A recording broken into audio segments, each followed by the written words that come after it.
Africa had universities before Europe. Europe didn't invent education. Africa had universities while Europe was still learning to read.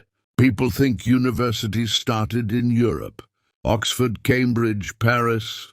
But centuries before those schools existed, Africa was already teaching science, law, and medicine. While Europe was in the Dark Ages, African cities were becoming centers of learning. One place shocked the world. In West Africa stood Timbuktu, not a myth, not a legend. It had universities, scholars, and libraries filled with handwritten books.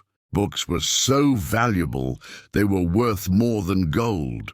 Students studied mathematics, astronomy, medicine, law, philosophy. People traveled across Africa and the Middle East just to study there. When Europeans later learned about this, they refused to accept it.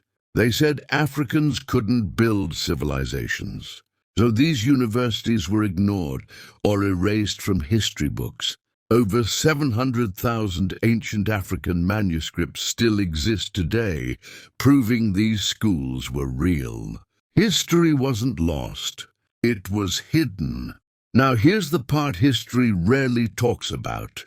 When travelers from Europe and the Middle East reached cities like Timbuktu, Kano, and Benin, they were stunned.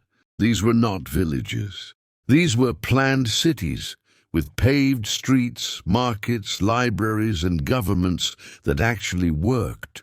In Timbuktu alone, there were over 700,000 manuscripts covering law, medicine, astronomy, mathematics, and economics. At a time when many parts of Europe couldn't even read, African scholars were debating science and writing textbooks. Some European visitors even admitted something shocking. Africa wasn't behind the world, it was ahead of it.